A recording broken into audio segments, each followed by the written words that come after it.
عمران، اس خبر کے حوالے سے بھی بتائے گا، ایم کیو ایم اور پیپلز پارٹی رہنماؤں کے درمیان رابطہ ہوا ہے، دونوں جماعتوں کے درمیان حالیہ کشیدگی پر تبادلہ خیال کیا گیا ہے، سانحہ گل پلازہ کے حوالے سے مطالبات اور دیگر مسائل پر بھی بات چیت کی گئی ہے۔ عمران، اس حوالے سے کیا تفصیلات ہیں؟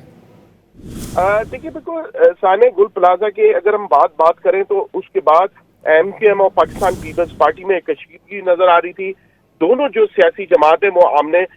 سامنے نظر آ رہی تھی۔ اسی حوالے سے دیکھنے میں یہ آیا کہ اب ایم کیو ایم اور پاکستان پیپلز پارٹی کے درمیان ایک رابطہ ہوا ہے، جس میں M Q M Peoples Party کے رہنما جو ہے وہ حالیہ جو کشیدگی ہے اس پہ بھی تبادلہ خیال ہوا ہے۔ سانحہ گل پلازہ کے حوالے سے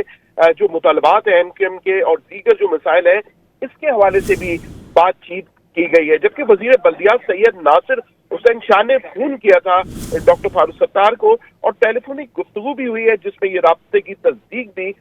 جو ہو چکی ہے، جبکہ دونوں جماعتوں کے جو رہنما ہیں ان کا کہنا ہے کہ حل اور دیگر جو ایشوز ہیں اس پہ جو ہے اتفاق کیا گیا ہے کہ جو کراچی کے مسائل ہیں اور جو سانحہ ہوا ہے گل پلازہ کا اس کے حوالے سے جو جوڈیشل کمیشن بنانا ہے اس کے حوالے سے بھی دونوں میں اتفاق ہوا ہے۔ جبکہ ڈاکٹر فاروق ستار نے پریس کانفرنس کے ذریعے یہ بھی کہا تھا کہ بلاول بھٹو جو ہے وہ ہمیں ٹائم دے، اس کے حوالے سے بھی ناصر حسین شاہ سے اور ڈاکٹر فاروق ستار کے درمیان جو ہے وہ بات چیت ہوئی ہے۔ اب یہ برف پگھلنے کا جو ہے وہ سلسلہ شروع ہو گیا، کیونکہ دونوں جانب سے سخت پریس کانفرنس کی جا رہی تھی۔ پاکستان پیپلز پارٹی نے ایم کیو ایم کے خلاف، جبکہ M Q M Pakistan Peoples Party کے خلاف پریس کانفرنس کر رہی تھی۔ اب یہ بات چیت کے بعد جو ہے وہ برف جو ہے اب گلنا شروع ہو گئی تھی۔ بہت شکریہ عمران احد خان ان تفصیلات کے لیے۔